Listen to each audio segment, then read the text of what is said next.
Hey there, Twisters. So for this video, let's take a look at the updated standings in the NHL and talk about the playoff picture. We're about 25 games or so away from the regular season ending, and there are some interesting playoff storylines developing for the final almost 2 months of the season. So that's what we're going to look at in this video, and hopefully we have an exciting playoff race that goes down to the wire, and once the playoffs start, we'll be certain to cover that here on this channel. And in the comments below, let me know which playoff matchups that could realistically happen do you want to see in the first round. All right, so let's look at the standings. We're going to start with the Western Conference, looking specifically at the Pacific Division. I mostly look at this by points percentage because there are some teams that have played 3, 4, even 5 more games than other teams in their division, so I think this is a more fair model. So starting with the Pacific, the Canucks have been in first place for a majority of this season, and just the way that things look right now, I mean, look at this. They have a double-digit point lead over the Vegas Golden Knights, the Oilers, and the Los Angeles Kings. So I think it's safe to say that the Canucks will still likely win this division.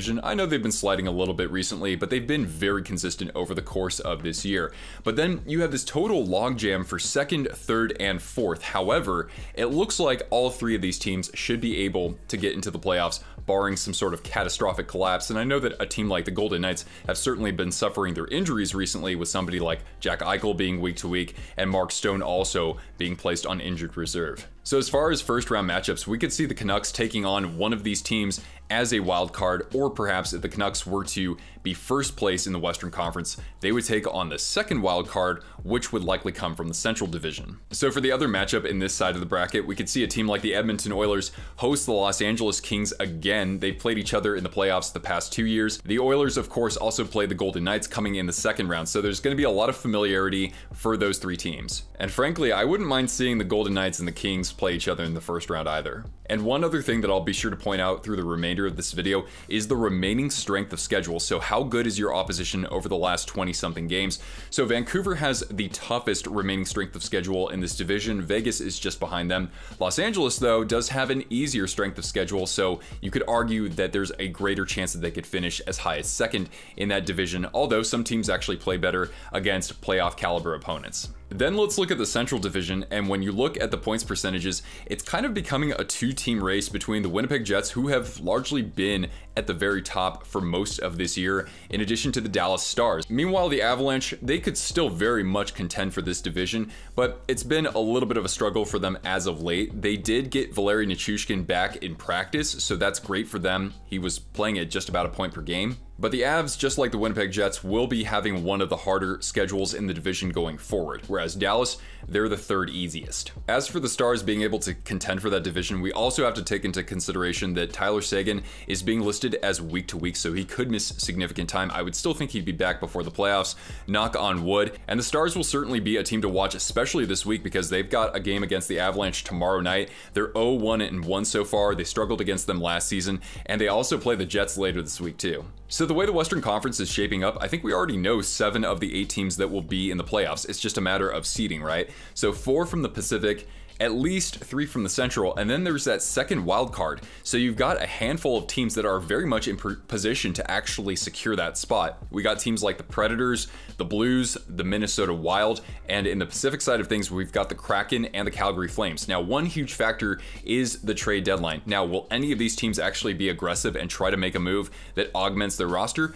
Not necessarily, whereas we have teams like the Predators who could sell off a huge piece like Jussi Saros, or the Calgary Flames with how many pending unrestricted free agents they have. And what we have to remember with this trade deadline is, versus previous years, I think that there's less talent available. So I think that means that buyers will have to actually pony up even more high valued assets in order to make those trades happen. So by sort of transitive property, a team like Calgary would definitely benefit from selling off assets versus trying to qualify for the playoffs with that roster and then lose a few of those players to free agency. So with this crop of teams, it's really interesting to see which one is the most interested in making the playoffs, and will they make a move potentially to do so. A team like the Blues has more veterans and is expected to still be in that sort of contention window to at least make the postseason and maybe win a round, whereas a team like the Predators in a little bit more of a rebuild mode. The Wild have been really hot recently, and they have the easiest strength of schedule in the NHL going forward. They might be able to make that wild card spot and actually have some good momentum going into the playoffs. And before we move on to the Eastern Conference,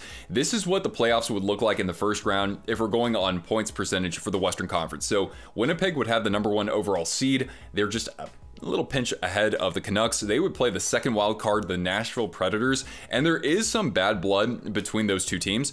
Dallas, on the other hand, would take on the Colorado Avalanche, and again, this has not been that great of a matchup for the Stars the past couple of seasons. The Canucks would take on the first wild card, that would be the LA Kings. Definitely reminds me of that sort of rivalry they had, also the Blackhawks back in like the early 2010s.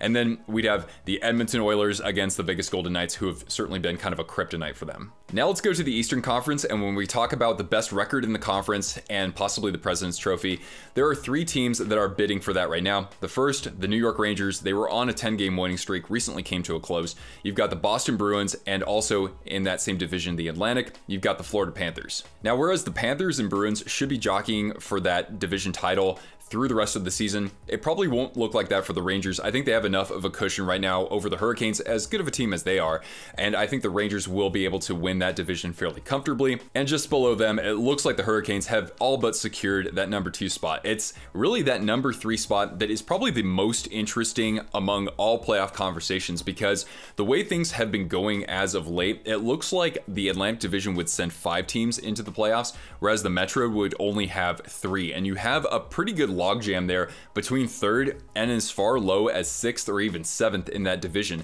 And I say so because the Flyers, based on points percentage, aren't really that far ahead of the next couple of teams behind them. But there will definitely be some adversity for a couple of these teams, especially Washington and Pittsburgh, because they do have the hardest strength of schedule going forward in that division, and also they have some big injuries. So for the Capitals, you have Martin Fehérváry and TJ Oshie's week to week after what was really just an ugly sight a couple games ago.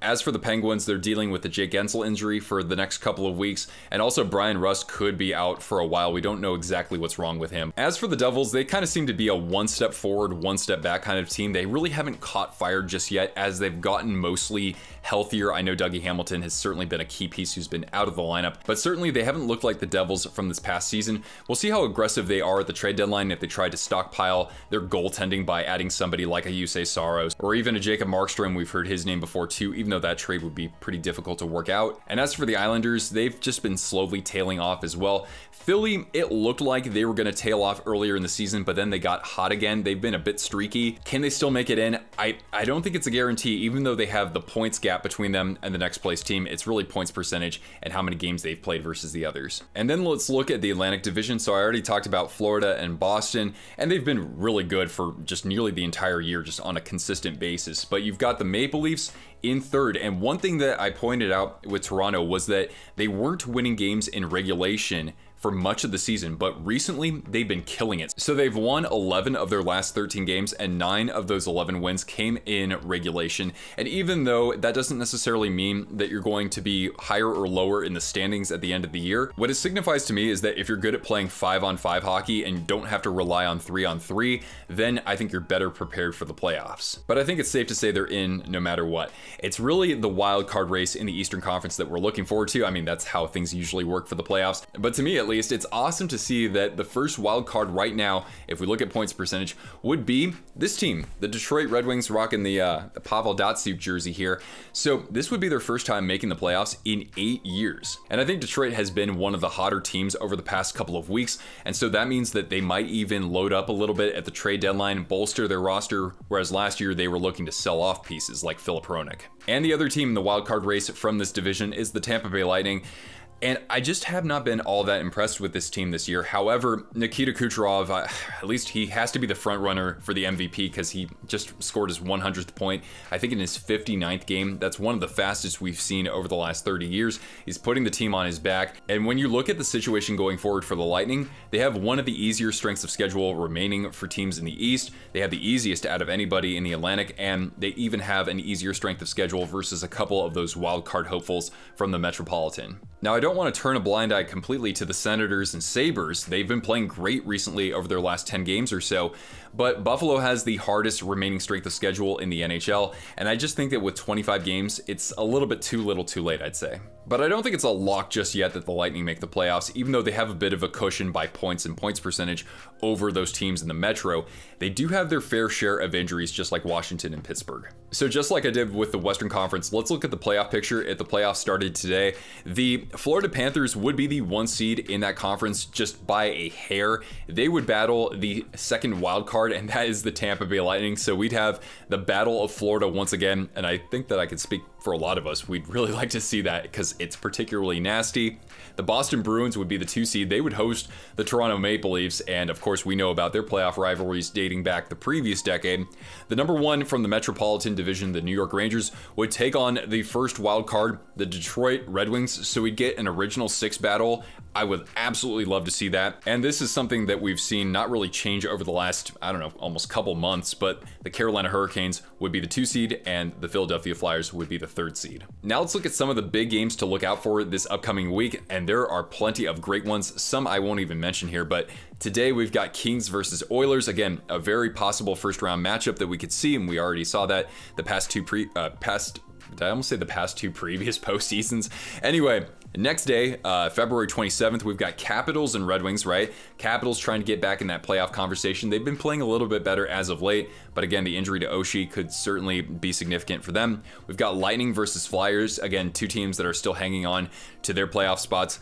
Blues versus Jets in what could possibly be a first round matchup, and Stars versus Avalanche. So, I mean, those last 2 matchups, you know, we're talking about a Central Division showdown. Then we've got on Thursday, I skipped Wednesday, but Thursday, we've got Jets versus Stars. Again, a battle for who wants to win that Central Division. Wild versus Predators for the wild card conversation, Minnesota coming in hot. Penguins versus Kraken, teams that are trying to get into the playoffs but have a couple other teams to leapfrog. And we've got Kings and Canucks, and I talked about them just a moment ago. On Friday, the 1st, we've got Flyers versus Capitals, and if Philly starts to slip a little bit, getting 2 points like this against Philadelphia would be huge for Washington, especially if they can win that previous game I just mentioned as well, and perhaps inch a little bit closer to maybe even securing 3rd overall in that division. The next day, Saturday, we've got Jets versus Hurricanes, kind of a low-key potential matchup for the Stanley Cup final. I know Hurricanes aren't the number 1 contender from the East, at least not just yet.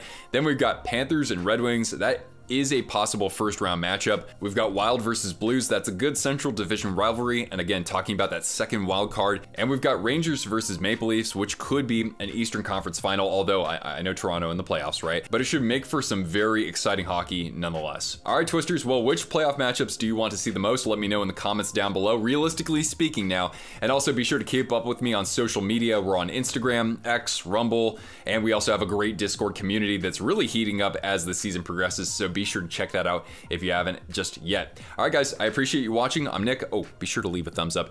I'll catch you Twisters later. Ciao.